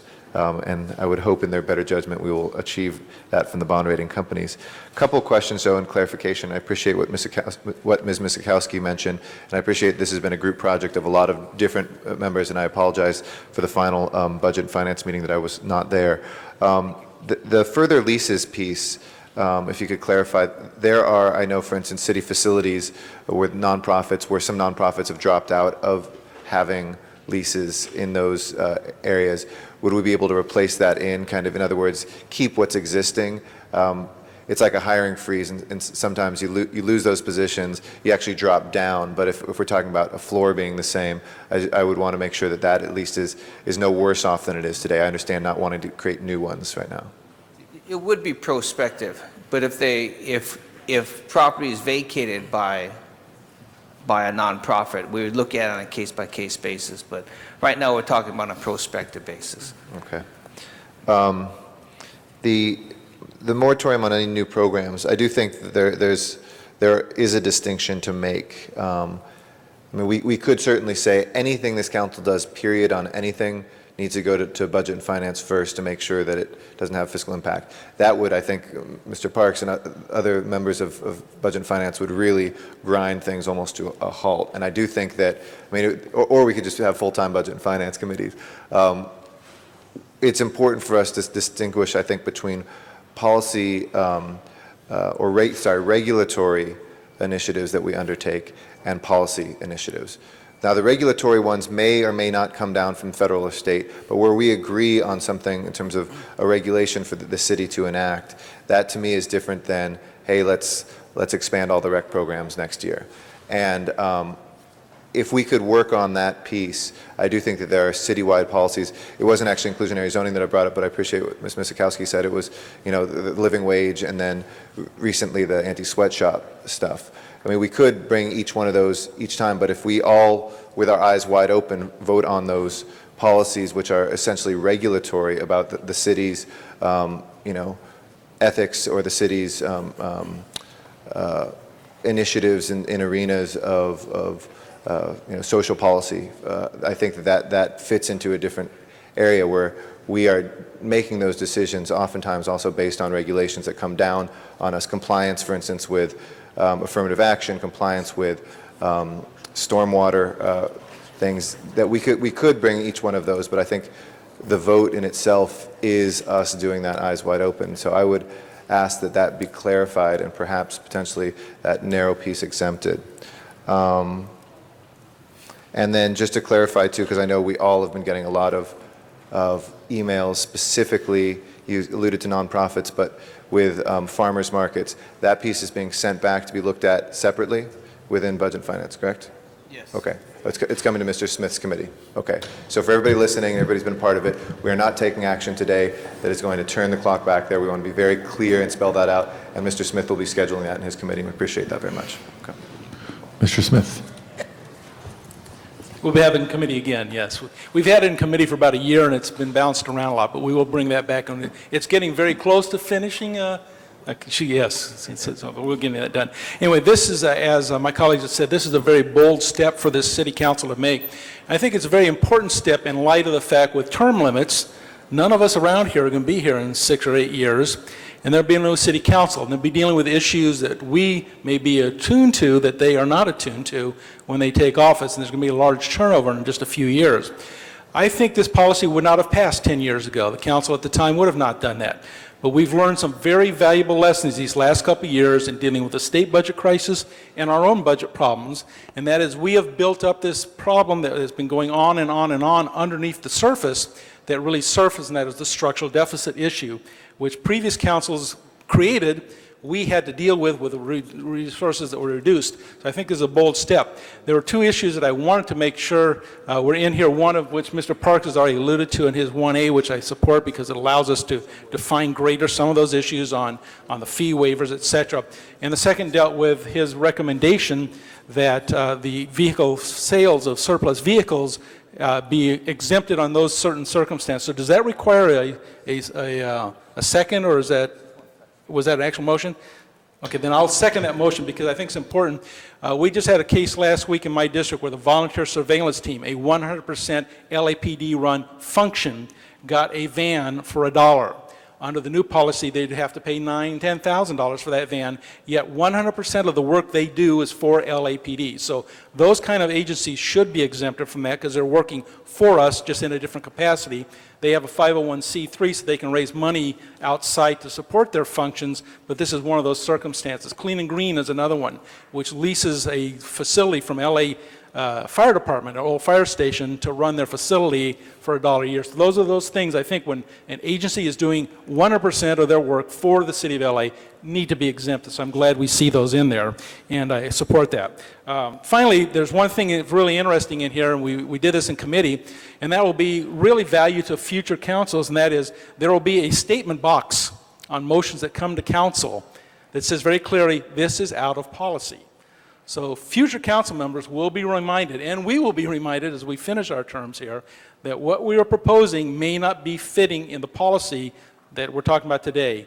And that brings tremendous fiscal constraints upon us, and I think it handcuffs us in some ways, but it's the kind of things we need to do to show fiscal responsibility as a city and for our bonding agents and to those people that we work for, the citizens of LA, that we are really looking out for their best interest with a very, very tough policy. This is kind of a tough love policy, so I congratulate Mr. Fujioka and Mr. Miller and certainly Mr. Parks for getting this through. This is a monumental day that would not have happened in the previous council 10 years ago. I got news for you, so congratulations for that, and I fully support it. Thank you. Thank you very much. Our next speaker is Mr. Reyes. colleagues, some of the points that I wanted to make have just been stated by Councilmember Smith. I am concerned for those nonprofits, for those groups that are truly living by the shoestring, and when you waive a certain fee and when you go through that process, it makes a difference whether they survive or they fold, and we don't address that concern. So I'm glad that's in the radar. One of the key factors for me is how do we assess the opportunity cost? In other words, if we don't provide, for example, that $20,000 waiver, does that negate a matching fund from a foundation or from another entity that would bring a greater return in the long run for the city?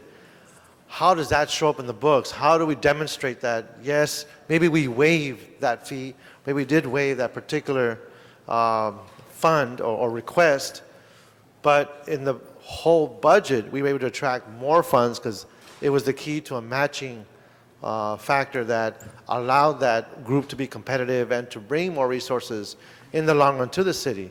When we talk about creative financing and how we engage and leverage, I would hope we have that type of flexibility as we go through this discussion, and maybe have some method to distinguish, okay, although on the face we are waiving this particular fee, but in the long run, that group will get 120, 140, 200,000, whatever it may be, in matching funds because they qualified, they met that criteria. Is there going to be, if anyone can answer that, will we have that flexibility or the ability to distinguish those types of factors?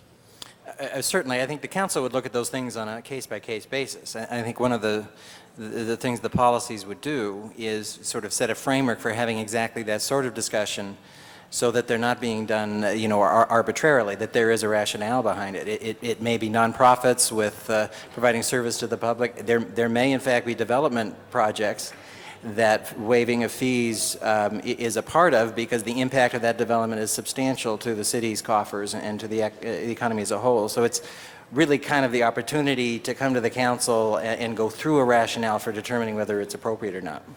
It just seems to me that we should give those who have been accustomed to certain practices in the city to get waivers, perhaps have an orientation meeting or have some way to allow folks to understand that this is the way it's going to be.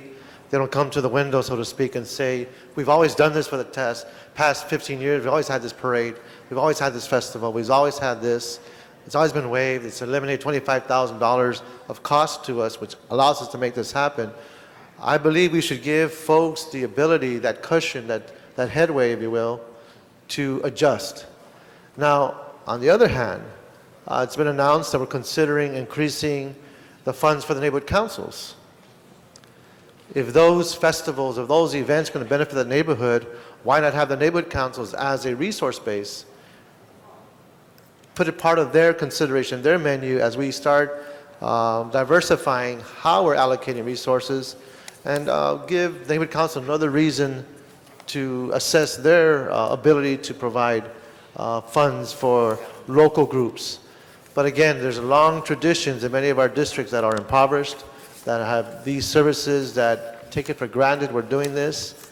This would be like throwing cold water right on their backs and saying, too bad, this is the way it is. We should give some lead time to provide that for the nonprofits that have been on that particular mode for so long. So I'm hoping we are factoring that type of awareness, if not information or alert, however you want to phrase that. Thank you.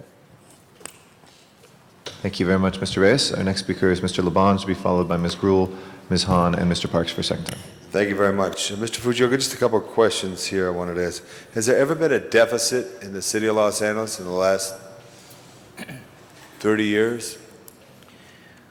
We always balance the budget. Okay, There's a so that's real important. So this mayor, But there's a the last consequence mayor, for- the mayor before, have always balanced the budget. That's the law, right? That's we the can't. Okay, so we have to clarify that. And what Mr. Reyes said is very important, because people have been, let's say, raised in this city with the help of this city. Raised in this city with the help of this city. I appreciate discipline, Mr. Smith. I don't appreciate handcuffs, but I appreciate discipline. and Mr. Parks. I appreciate the work that your committee has done, but I think we're a body that governs the city that we have to be able to reach out and help people. And I think of the number of times the council has interacted to help some organization along the way.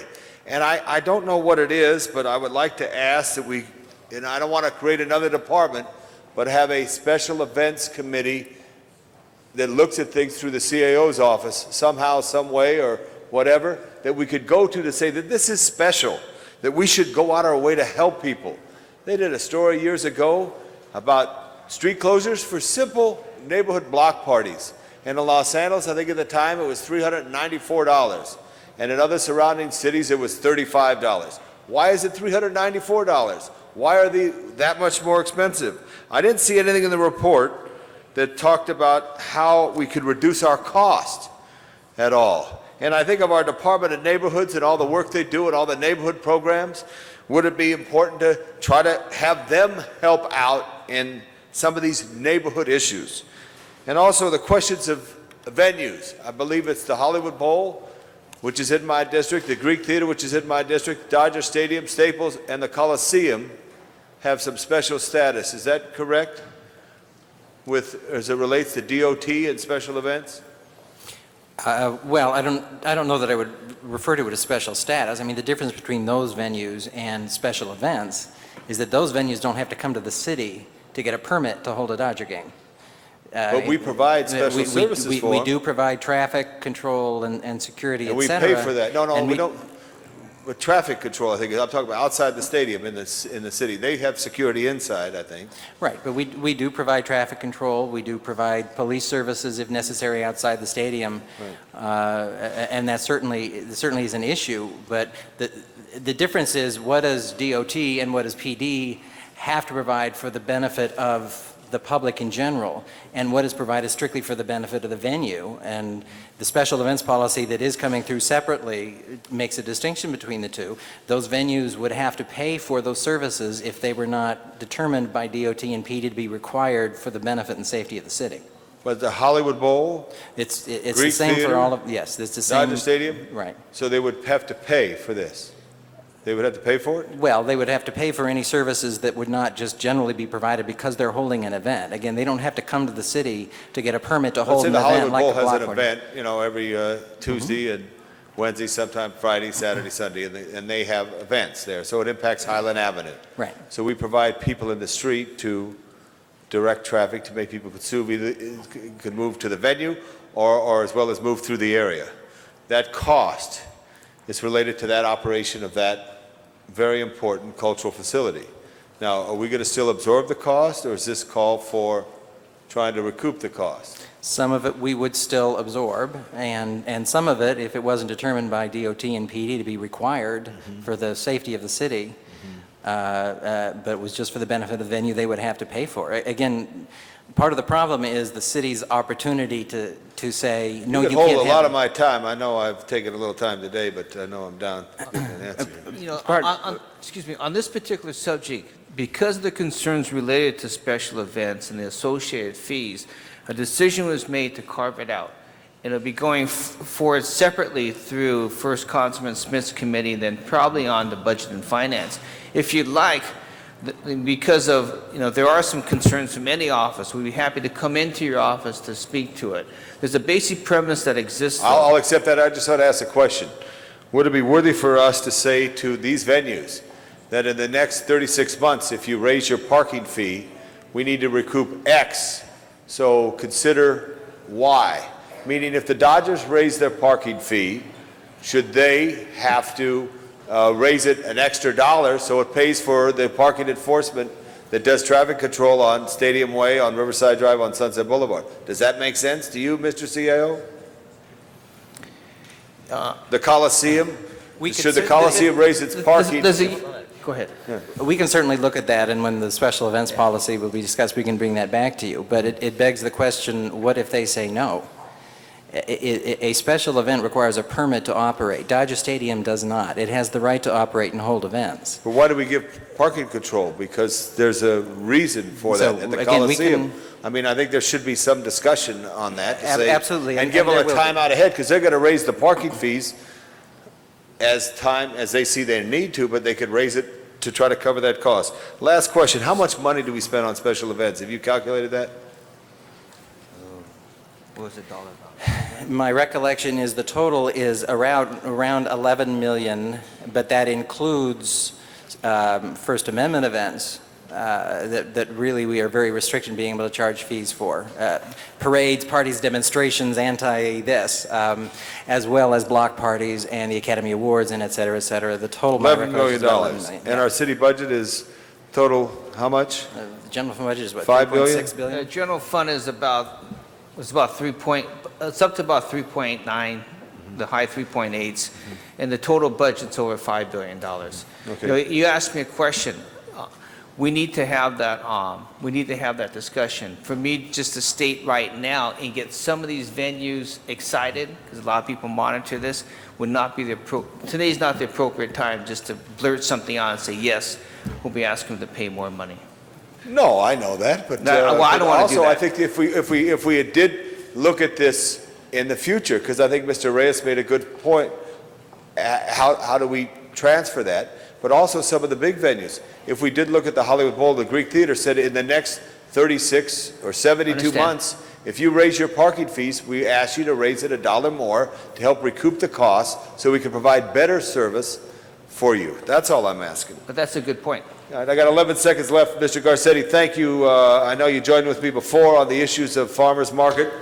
What better thing could we do than to help the farmers markets of our neighborhoods throughout the city and how we should stand and help them?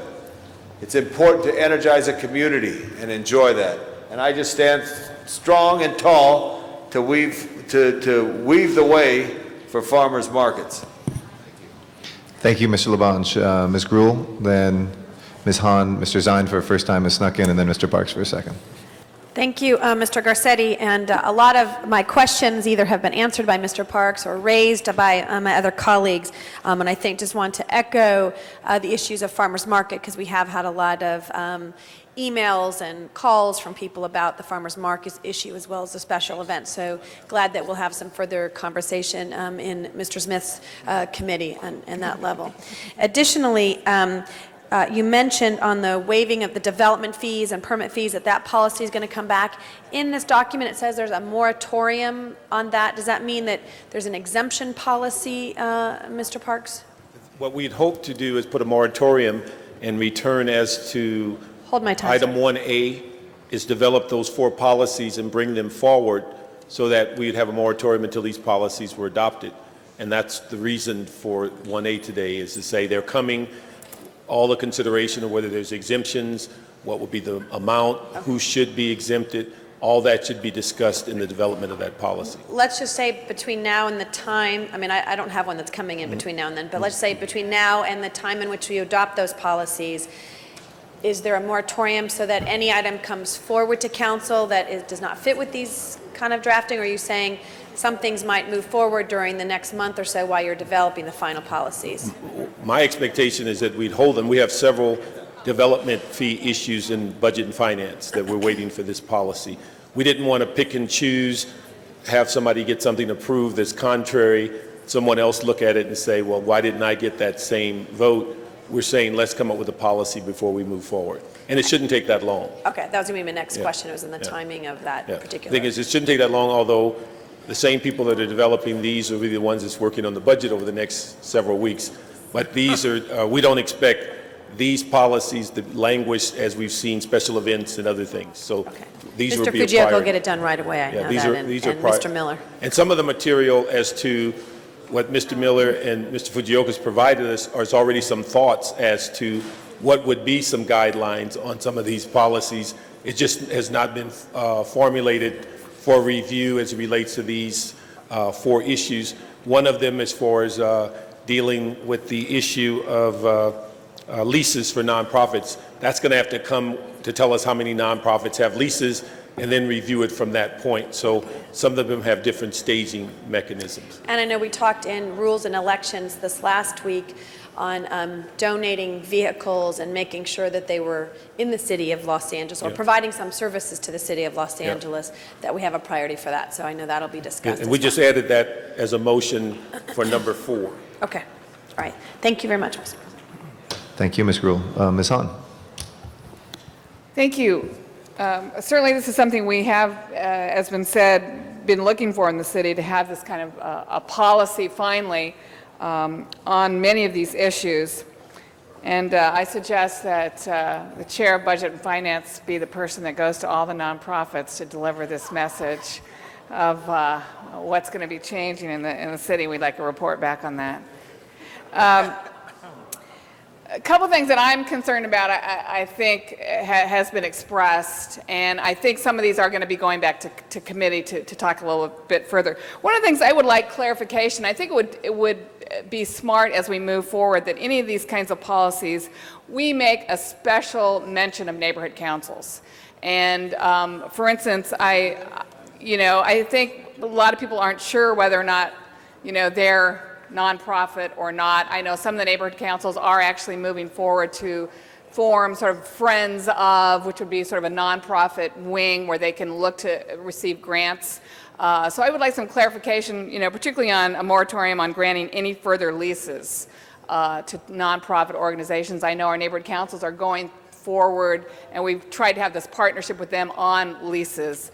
So just a clarification. I also think, as was suggested, that you might call out in this policy the suggestion, or even more than a stronger word, on neighborhood councils begin looking to pick up the fees for neighborhood block parties, festivals, street fairs, something like that. Something where we actually call out neighborhood councils as we move forward in our financial policy, both to clarify that they're not nonprofits, or that we would look to them to begin working with neighborhood organizations for these fees. I also am one of those that has concerns about the vehicles.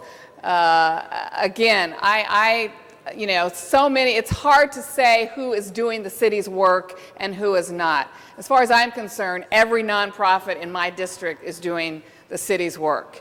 They are doing things that we're not doing, that we can't do, that we can't afford to do. And they're really actually doing things, whether it's taking kids to after-school programs or doing cleanups or doing gang prevention, whatever it is. I feel like all that is the city's work. When we bring that report back for the special fees and the waivers.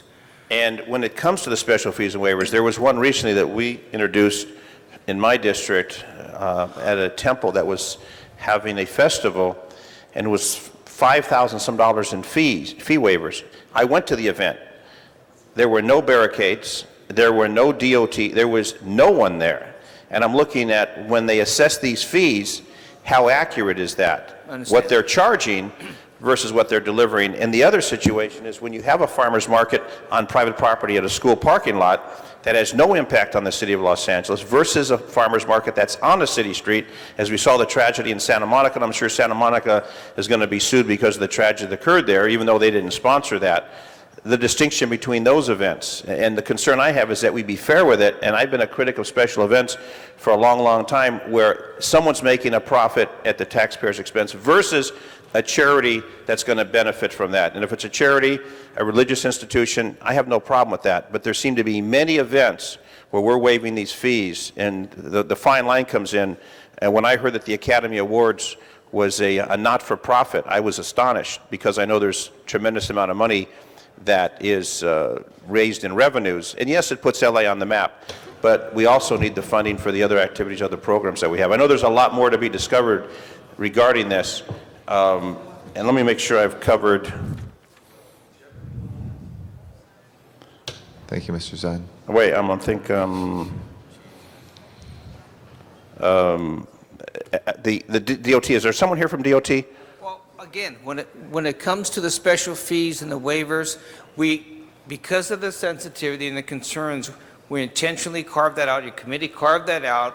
We'll be coming forward back through Public Safety Committee. No, I'm sorry, Public Works Committee, then on to Budget and Finance. So we will have I'm sure we'll have an equally spirited discussion when that issue comes forward. And we'll be bringing DOT, we'll bring all the important players. And those definitions of for-profit, And we'll be dis- non-profit, not-for-profit. There's so many different descriptions, And we'll take care of it then. so it'll be clear Yes. exactly what it is. Yes. And right now, it's rather cloudy. That's why we carved it out right now. Thank you. Thank you, Mr. Thank you, Zhang. Mr. Acting President. No problem. We'll take 2 minutes out of your next speech. Mr. Labange, to be followed by Mr. Parks. Mr. Fujioka, you have a municipal facilities committee? Yes. Maybe you could have a special events committee. I just say that in all earnest as you look at it, because I don't want to bone dry us. I think there's something about a special event when there's a celebration about this city. There's something about a special event when you have a farmer's market. And there's something that we all should try to celebrate about Los Angeles. We could strip it down so much that it'd make it too hard to do it. I heard from seniors this year who were displaced from a recreation and parks facility because their fees went up. Okay? What's that public building for? They paid for it, but yet we have to try to recover the cost. I'm trying to get a little disciplined. I'm not to say I'm wayward on that, but I think you have to celebrate a city by creating activities in the community.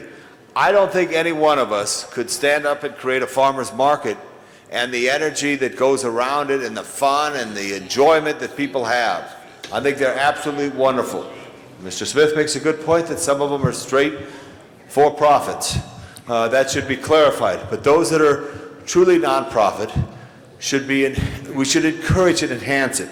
So I just want you to think, Bill, like you have a municipal facilities committee and special events committee that maybe meets quarterly. Mr. Labange, when the policies come forward to you, it does have forming such a committee.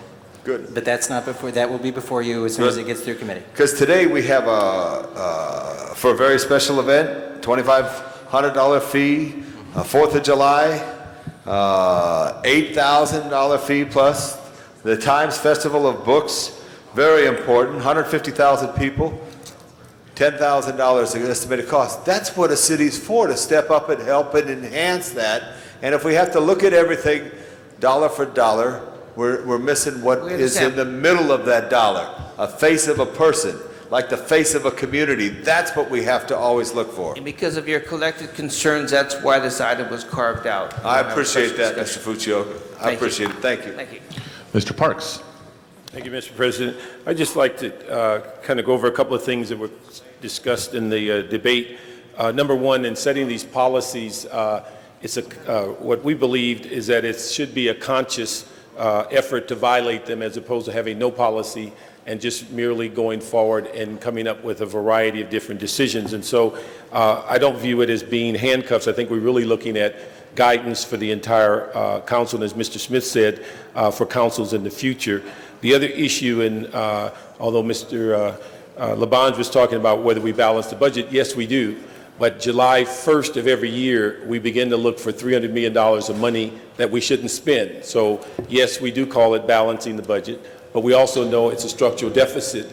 And if you ask general managers, they all know that somewhere about July, August, they get a freeze, and we tell them what they can't do for the rest of the year. And so, again, it's balanced, but again, there's a structural deficit.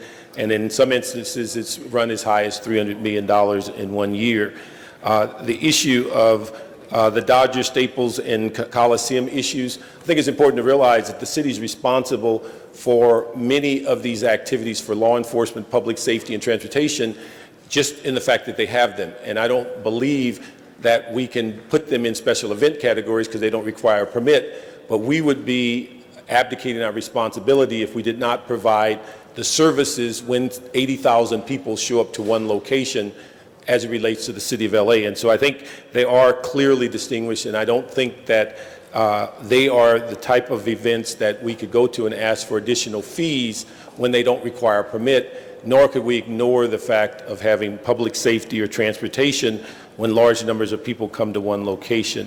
On the issue of, draw your attention again to 1A, all of your concerns about those policy issues, hopefully as these come before different committees, you'll have the input to go forward. And all we're saying today is we put a moratorium on these 4 areas until these issues are resolved. We're not formulating a policy today on those 4 areas, merely putting forth that the proposal that we hold spending money on them in this current environment until we come up with a policy that we can agree on. when we talked about money as far as nonprofits being made aware of this, I think we just experienced that recently. We had $1 million+ in the unappropriated balance, and we just recently moved it all to the police fund. Most of it was general purpose money for nonprofits. The proposal originally was to give half this year and not provide money the following year. And we basically came back and said, no, let's move it all now because there's no additional funds. And so we already have put them on notice that we have a variety of new policies in dealing with funds in the city of LA. And I hope that in many of the issues dealing with farmers markets, Greg Smith has resolved that over the next several months. But I think what's important is we discussed it in Budget and Finance, is that farmers markets, many of them we've determined are not nonprofits. Many of them are for-profit. If they are nonprofits in a private property lot, they don't appear to be under this guideline. They only come under these guidelines once they get on the streets and begin to ask for permits. So I think it's some clear distinctions that we have. I think that we make a big step going forward and moving on this document today. It gives us some great policy guidance. It gives us some direction, not only today but in the future. And I asked for an aye vote on a special one.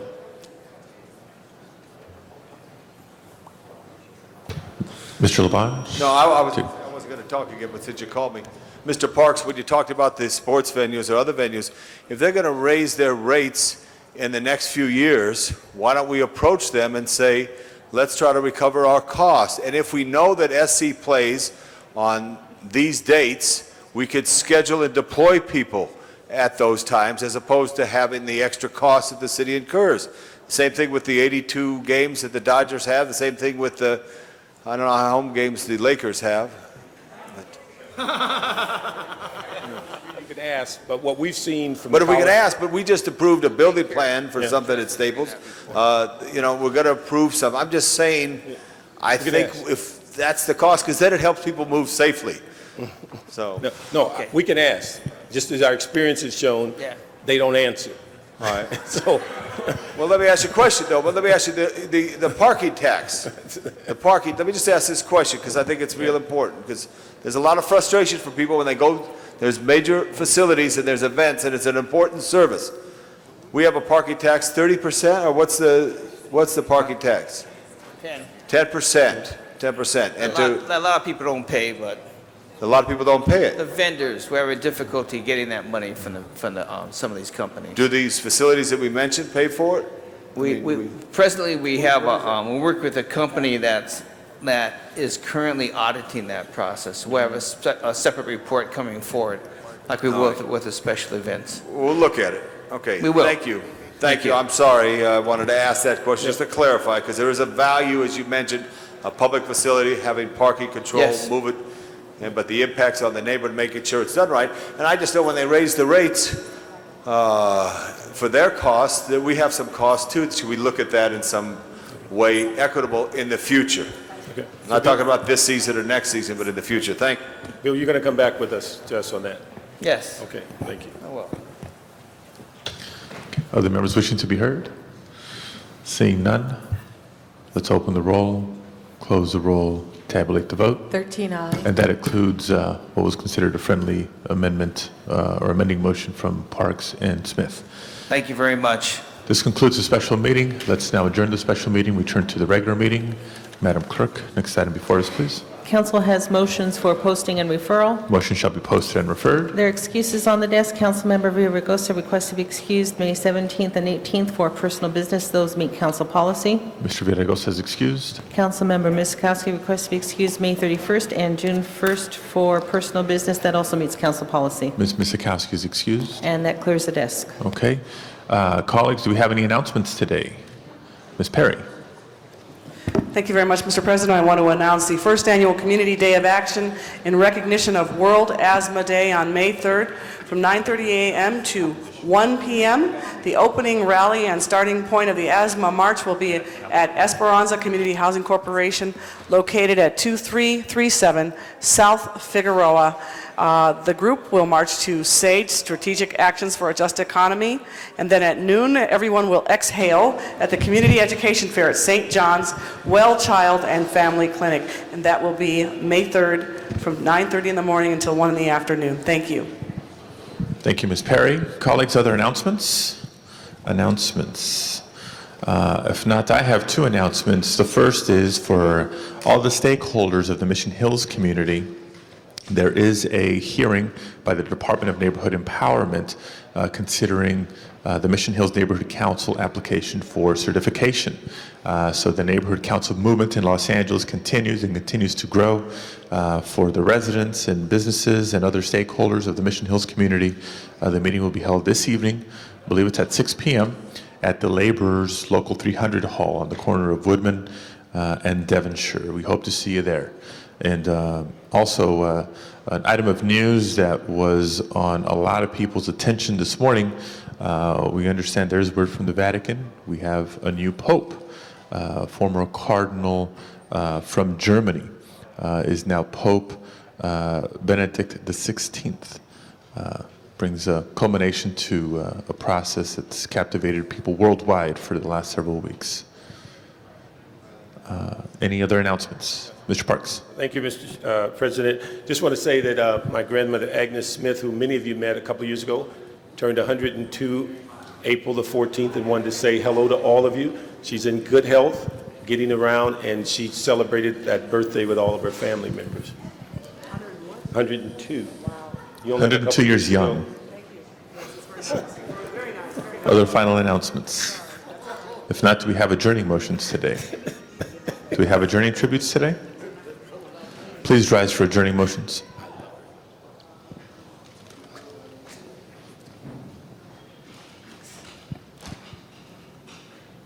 Mr. Smith. Thank you, members of council. As we adjourn in the memory of Lance Corporal Juan Carlos Venegas, who was killed Thursday, April 7th in Al-Anbar province in Iraq. Lance Corporal Venegas always displayed integrity beyond his years and was very proud to serve his new country as a U.S. Marine. He is survived by his mother and father, Marie and Juan, who are residents of the 12th District, sisters Erica, Katie, Emily, and Brianna. May he rest in peace, and God thank him for his service to America. Ms. Perry. Thank you very much, Mr. President. I'd like to adjourn in memory of Mrs. Frances M. Smith, who was born in Chicago in 1917 and was a child of the Depression. She had a passion for acting. After high school, she attended drama school, and in 1938 she married and dedicated her life to raising her children. Mrs. Smith was an amazing woman who devoted her life to not only her children, but her grandchildren. Her wonderful sense of humor and passion for her family and her friends will never be forgotten. She is survived by her sons Stephen, Greg, Robert, and their families. Services were held Monday, April 18 at Eden Memorial Park. Thank you. Mr. Parks. Thank you, Mr. President. I'd like to ask us to adjourn in memory of Pete Brindley, who was retired chief of Mill Valley Police and Fire Department. Passed away Friday, April 15th, after a long battle with lung cancer. Memorial services will be held in Mill Valley Community Center on April 25th. His ashes will be scattered at the water's edge at the Golden State Bridge. The ceremonies will be private. Other tributes? Madam Clerk, please call the roll. No.